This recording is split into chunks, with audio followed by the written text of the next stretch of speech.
All right, so main event time. Like I said, Cameron asked exotic dancer the Punisher to give explicit details about hookup sessions with Cassie and Diddy in the most unfiltered way. Now, personally, you know, they doing it. It's a podcast. They got to be entertaining. I mean, imagine. Look at me. I can only do so much.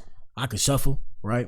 I could shuffle. I could, you know, I could act funny. But you can only do so much. And I mean, they got people on their show. It's questions people want to know the answers to. Let's go to the post. And y'all answer that poll in the chat. So y'all going to see the Cameron go too far with his statements. Vote and tell us what you think in the comments. Let me see. Here we go. So this is what was said. Now, first things first, I'm going to tell you it's explicit. That's why I started a little bit later as well. That way you guys don't have to hear early in the morning, kitty cat this and kitty cat that, right? So, like I said, Cameron recently interviewed the Punisher on his show, and let's just say he was really trying to get to the nitty gritty about what went down at Diddy's alleged freak-offs. Right out the gate, hold up. Right out of the gate, to the Welcome to New York City rapper asked the exotic dancer who actually participated in these intimate sessions what Cassie was like in bed. Now listen, the Punisher tried to swerve the diabolical question, but Cam kept the pressure on and eventually he answered. The Punisher explained that he simply couldn't get there. Here we go. It's gonna be explicit. Here we go. Normally we do this in the nighttime, but it is what it is. How was that pussy though? I mean, bro. Here we go. Nigga. How was that pussy though? I mean, bro, even if it was fire. Bro, was the pussy good for family? Let's stop the political shit. We was Harlem. But what the hell, boy? You what? My nigga. You 39th Street on 40th. Was the pussy, how was that pussy, my nigga? Bro, I'm gonna be honest with you, man. I couldn't get there, bro. Okay. Like, I got a dude pacing back. Now, fellas, come to the front of the congregation, please. Come to the front of the club, please. It's not the congregation. Shout out to the churchgoers, but come to the front of the club, please, and form a circle, bro. Y'all niggas is wilding out here in these streets, bro. Come on, bro. Hell, boy? Come on, bro. Now, I'm not, I mean, look, like I said, we're going to continue. Here we go. Back and forth, beating his joint, you know what I'm saying? Yeah. My peripherals, my spider senses is wilding, you know what I'm saying? And especially when I found out it was Puff. When I found out it was Puff, it got all the way worse because if you... Why we call this ninja Puff Daddy, bro? I'm confused, bro. But what the hell, boy? Why we calling this ninja Puff Daddy? I don't know. I don't get it. Here we go. Grew up in Harlem. If you grew up in that era, I can't validate it, but everybody knows there's rumors, right? There's rumors that he could be, you know, interested in dudes. So the whole time I'm semi-paranoid. Like I wrote in my book, bro, for real. I got a hearing problem. And that's, I'm guessing, what this whole thing was. This is a promotion of the book. Here we go. Right. And sometimes when he would give her directions, I would hear like something completely different. Like he'll say, "Yo, I like the position you in," and I'm like, "Yo, did he just say I wish I could penetrate him?" Like, but what the hell,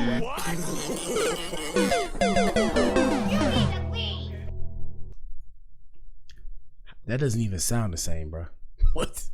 Does that sound the same? That doesn't sound the same to me. He say he got a hearing problem. I ain't got no hearing problems. I don't know, but here we go.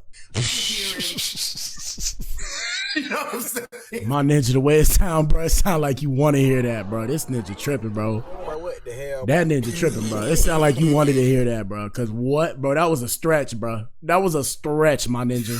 Like, I'm hearing. That was like, a stretch. Wait, what did you just say? Did y'all hear that, bro? We gotta run that back, bro. Hold up, bro. Did y'all hear that, bro? That was a stretch. That was a stretch. Here we go. My nigga. How was that pussy though? These ninjas tripping. I mean, but look, and this is why I say too, when y'all wonder why, I think it's just a coming of age thing. I don't have any idols, bro. Like, that's just being real. Like, I have nobody I look up to like that. And I think that's what kind of ruined it. Cause once you see you see people that you like really rock with in a negative light, and I guess maybe the same thing happens for me with certain people that used to look up to me or whatever. It just changed your whole perspective. So I've seen people in the darker light. I be thinking about it, I'm like, damn, so I don't really, it's nobody I look up to. Not specifically talking about these men right here. I'm just saying in general, it's like, who should I look up to? Like, even like Will Smith, when Will Smith slapped Chris Rock, I was just like, damn, bro, like, you feel what I'm saying? Like, Chris Rock is a comedian. I know you made a joke about your wife and everybody be like, oh, he's defending his wife. You're defending your wife against a comedian. But what the hell, boy? Like, I get it, but like, I mean, the joke was soft, but I guess he felt like he'd been poking at him. You know, you try to understand both sides, but I'm like, bro, you know, men are emotional now. Men too emotional for me. I don't like that bullshit, but here we go. Bro, even if it was fire. Bro, was the pussy good, family? Let's stop the political shit. We was Harlem time, my nigga. You 39th Street on 40th. Was the pussy, how was that pussy, my nigga? Bro, I'm gonna be honest with you, man. I couldn't get there, bro. And this who they want to represent me, goddamn. That's why I speak for myself. Just like that person said, I don't speak for all black men. I speak for myself. You not representing me. I represent myself. Okay. Like, I got a dude pacing back and forth, beating his joint. You know what I'm saying? Yeah. My peripherals, my spider senses is wilding. You know what I'm saying? And especially when I found out it was Puff. When I found out it was Puff, it got all the way worse, because if you grew up in Harlem, if you grew up in that era, I can't validate it, but everybody knows there's rumors, right? There's rumors that he could be, you know, interested in dudes. So the whole time I'm semi-paranoid. Like I wrote in my book, bro, for real, I got a hearing problem. Right. And sometimes when he would give her directions, I would hear like something completely different. Like he'll say, yo, I like the position you in, and I'm like, yo, did he just say I wish I could penetrate him? Like, but what the hell, boy? Yeah, I think that ninja wanted that, bro, because the way he can't, bro, that's such a stretch, bro. You know what I'm saying? That was a major stretch. I'm hearing. And the crazy thing is, you know, these ninjas from the Bronx and shit, they ain't even hit the pause. So I'm going to hit it for them, bro. Big pause. Massive pause, bro. They ain't even hit the pause, my ninja. I don't know. Yo, hold on. Wait, what did you just say? So basically, you never could get comfortable because. So let's just be clear and get the elephant out the room for the audience. Yeah, are you? The elephant been out the room at this point. What are y'all ninjas talking about, bro? What the hell, boy? Come on now. Come on now. You're not gay, you're saying? Absolutely not, bro. Right. My nigga. How was that pussy? All right. We're going to go real quick to TikTok. Y'all let us know what y'all think in the comments, bro. These ninjas is wildin'. Personally, I think, I don't think it's the right time to do all that, but there's never the right time. One thing you'll understand as you get older as an adult, there is no right time. The time is now. And that's bars too. The time is now. No matter what it is, the time is now. Let me see if we can find more footage. And of course it's on this podcast. Let me see. Cameron the Punisher. Here we go. Yeah, hold on real quick. I found some nigga that played basketball with you too. I meant to tell you. He say from 39th. Nick, pull him up, please. He say from 39th between 7th and 8th. He say he played ball in St. Nick with you? Between 7th and 8th. Yeah, he say he used to play ball with you. I don't know. All right. That's the Why it sound like that though? Yeah, hold on real quick. All right, so that's just how it sound. They made it sound like nigga that. Played basketball with you too. I meant to tell you. He say from 39th. Nick, pull him up, please. He say from 39th between 7th and 8th. He say he played ball in St. Nick with you? Between 7th and 8th. Yeah, he say he used to play ball with you. I don't know. All right. That's the Punisher.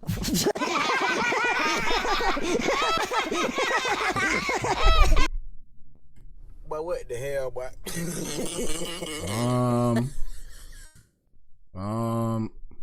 Let me see. Yeah, hold on real quick. Hold on. I think we seen that one. Hold on. Let me find a different one. There we see. Got his name playing basketball. He said, but he used to play in St. Nick, or he said he played ball in St. Nick. And he said, yeah, Mace know me, he probably don't want to admit it. And then look, and that's the crazy part. That just lets y'all know, I told y'all, bro, it's a small world out in these streets. And one thing I want y'all to understand, like, whatever field you go into, the world gets smaller and smaller. Like, people start to know people. I learned that when I was finna go to law school.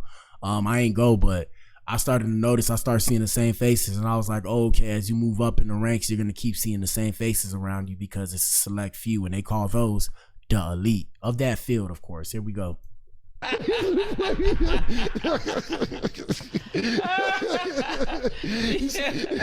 Welcome back. So guys, we are at over.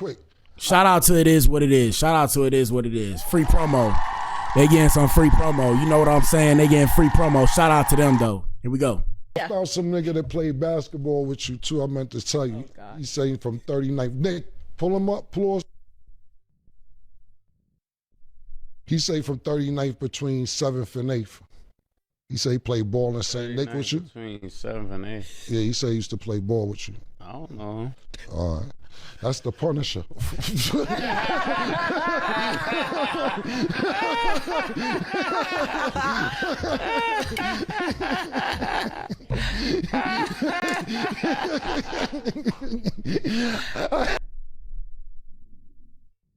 But what the hell, boy? Anywho, I'm trying to see when they was talking. Let me see. Let me see. Punisher interview. If we can't find anything, we just leave it there. Who the hell is this dude? What the hell? Oh my God. That was terrible. All right, here we go. So I was reading that in the beginning. Y'all tell us what y'all think, you didn't bro. even know. Did he take it too far?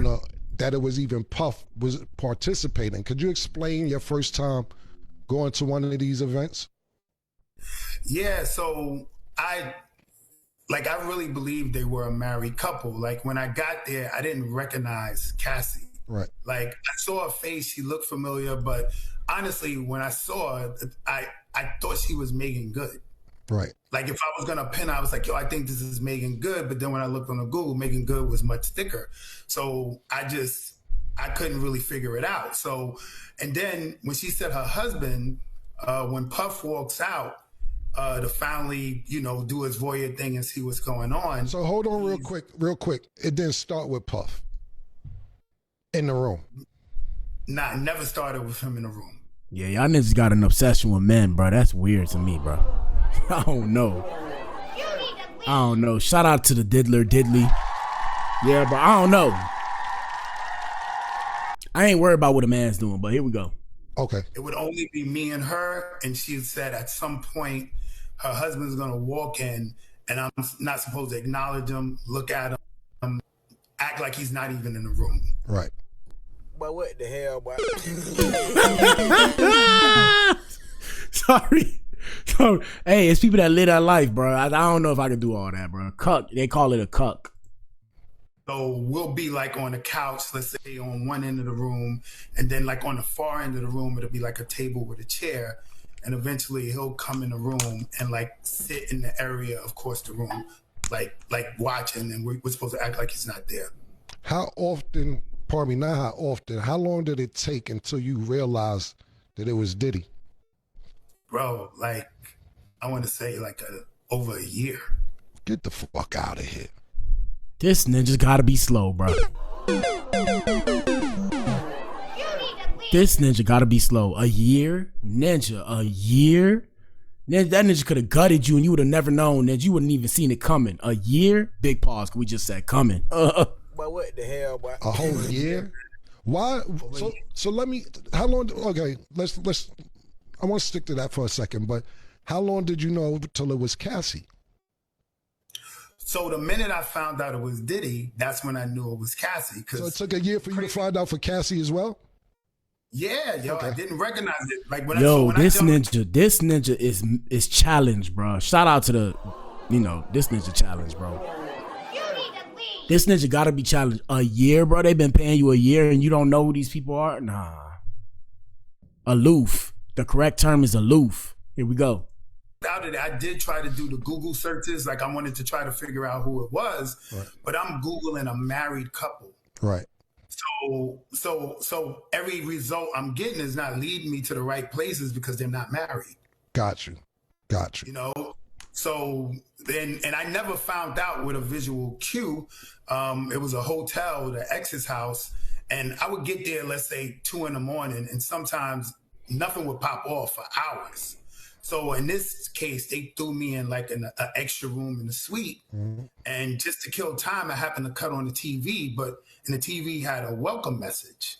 So the TV said, yo, ex's house would like to welcome Mr. Sean Combs. And I'm like, yo, this is crazy. Like, I had no idea, man. So that's how you found out that it was Cassie. And then look, so it gets even crazier, right? It gets even crazier. So that's probably why they kept engaging in whatever they was doing with this ninja, because they're thinking he's being discreet and he just didn't know that they were who they were. And so they like, okay, so this guy's good at his job. We're going to keep paying him because he know how to keep this shit on the low. And real deal, real spill what's going on is he just didn't know. He ain't have a clue. Let's continue. And Diddy, by just cutting on the TV and seeing the introduction on the television. Wow. On the TV. Wow. Yeah. I seen also in the transcripts that you would say that it was just a sex scene in the beginning. Nothing, no intercourse. How long until you had actual intercourse? What was happening in the first few sessions when it wasn't any intercourse? But what the hell, boy? I'll let y'all be the judge, bro. Hey, shout out to everybody that watching the playback. Y'all let us know what y'all think, bro. Nah, it was only the first session where it wasn't intercourse. Okay, so 10 times, one time it was only not intercourse the first time. The first time. And it was offered, yo, but I was so bugged out. Like this wasn't my hustle, right? So I'm really in there thinking this is a married couple and they want to do some voyeur sexy scene. So we did the like set up on the couches, the baby oil rub down or whatever. And then at some point, Puff jumped up. I didn't know it was him. He left the room. And it's another thing too, because I'm always confused, bro. Because look, bro, they said the baby oil had drugs in it. So was everybody okay with feeling drugged out from the baby oil, or was that a lie that they just made up, bro? Like, I'm confused.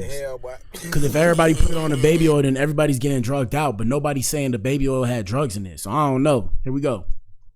She left the room to talk to him, and she came back like, yo, that was perfect. We happy. We good.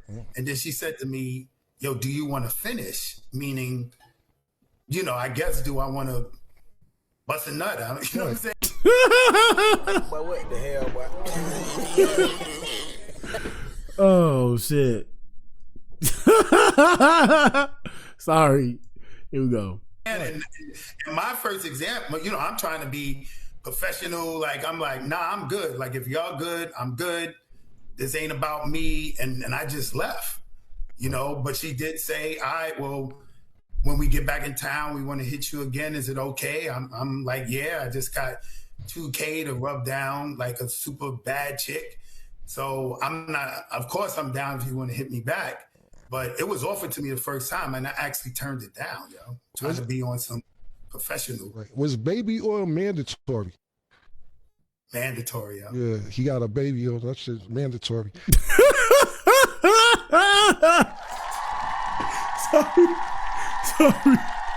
Sorry. Oh, man, that's crazy. Let's continue. I seen also in the transcripts that you said it was just supposed to be like a sexy scene, meaning that Puff would tell you to move the candles a certain way or tell her to move the candles a certain way for lighting purposes for his visual. Could you explain that? Yeah, so like when I first got in there, she made it clear that this was a scene we were setting up for her husband. Okay. So, and also, just to let y'all know, when it comes to the case, I don't know why they haven't said this yet. Basically, what it sounds like is they was recording corn. So I don't know how this is a trafficking case. I'm assuming it's because they was flying out and doing this stuff and money was involved. But other than that, they was just basically recording corn, people. Here we go. You know, it was like couches. All the furniture in the suite was covered in sheets. Like everything was covered in sheets. So it was like a... You know, they was getting down and nasty up in there. Damn. That's why they had to cover everything. Oh. Single chair, a lot of juices from juices. like a big sofa, and we were supposed to sit on there and kind of.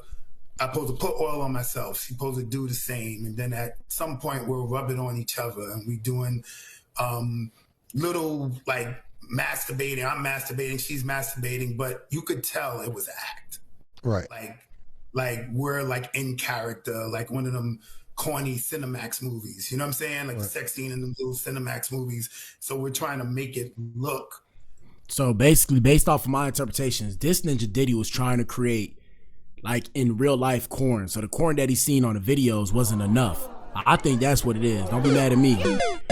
Don't be mad at me. So he was trying to make in life corn. So reality corn, like watch it in front of him while it's going on. And that's what was going down, basically. Like the part, you know, and then he would give subtle cues because he's across the room and the room's dark, everything's candle lit. And he'll say like, yo, move a little bit. Yo, move the candle. I can't really see, or move the body. And he would never talk to me, not one word to me, only to her. And if his instructions for me, it goes to her and she tells me. But so what the hell, boy? Like a real scripted kind of routine, and it really went like that every single time. So he was basically orchestrating a sex scene without directly talking to you, but telling her. That's what I'm saying, guys. So that's probably how he get off, if he get off. Here we go. And he's half the time he's beating off and he's walking side to side. So it was definitely a difficult space to try to be in. But I ain't gonna front, bro. At the time, I'm greedy. I want this bread. You know what I'm saying?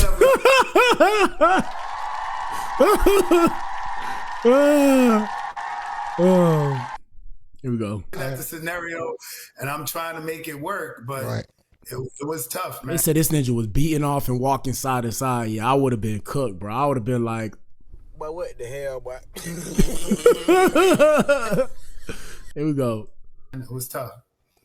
It was just a veil. Somebody told me he had a Yankee fitted over the veil.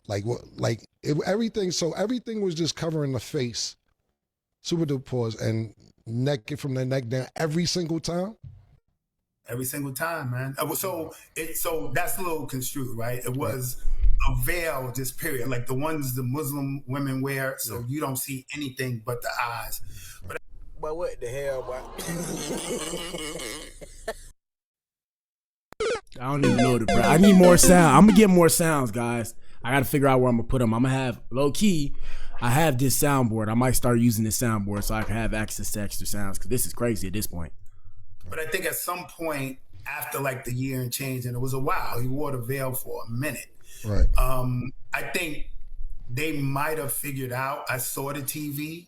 And not even that. Yeah, they got comfortable and they came out with it, bro. What the hell? They came out and it was like, yeah, this is who we are. This is us. And at some point, he just changed to a Yankee fitted. So at some point, he dropped the veil, and I guess he knew. Maybe he saw the TV on. You know what I'm saying? Right. Like I probably left it, and I guess he figured out. Homie figured it out. So he stopped wearing the veil, and he was just. And he was just diddly. Damn. Anything else? Let me see. I don't want this to go left. Right. So, well, listen, man, we're going to get you some pink horsepower because it don't matter what the situation is. That joint work. We're going to, you from the block, we'll send you a case up there. All right, man, before we go, we're going to show y'all the pink horsepower. Nigga, that ain't about nothing. Did you go raw ever?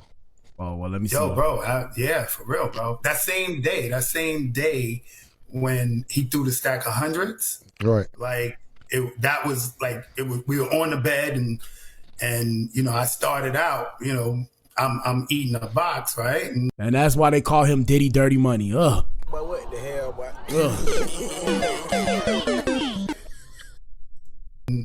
And after, you would tell it was like some excitement, some connection. So when I pop up, she's scooting towards me for the penetration, and she kind of looked at him, and he was like, "Yo, go ahead, have a good time." And I was wild reckless. I just it was what it was. So it's only one time you went raw. You repeatedly wrong. Yeah, I think my boy Cam, you asking too much, bro. Boy, what the hell, boy? You asking too much. If y'all want to know about that horsepower before we get up on out of here, and we'll be back in here at like 6:30 or 7. Y'all look for my page, turn on your notifications. The horsepower, this is the horsepower right here. 1 second, people, 1 second. And if you guys remember when Diddy first got caught up, they had Cam on live television. They had this ninja on live television. And here's him drinking the horsepower. Is there something known in the industry about how Diddy treated his artists?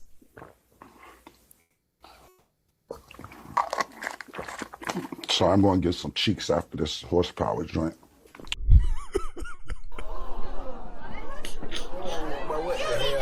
Bro, that was live television. This ninja came on national TV and said it. Here we go. He said, I'm going to get some cheeks after this. Boy, that's crazy, bro. That's crazy, bro. Shout out to these ninjas everywhere, bro. Shout out to the ninjas. My nigga. Crazy, bro. I don't know what Mace said. Mace took me to Biggie. I don't really know Puffers like Mace know Puff.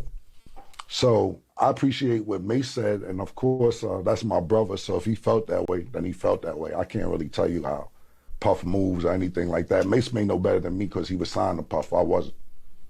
But my show does come on at 8 a.m. East. Is there something known in the industry about how Diddy treated his artists? That's that horsepower drink, people. And yeah. More of the story. We'll keep you guys updated on the Diddy case. Past that, shout out to you if you tune in, man. If you tune in, you are the resistance. You are the core. This was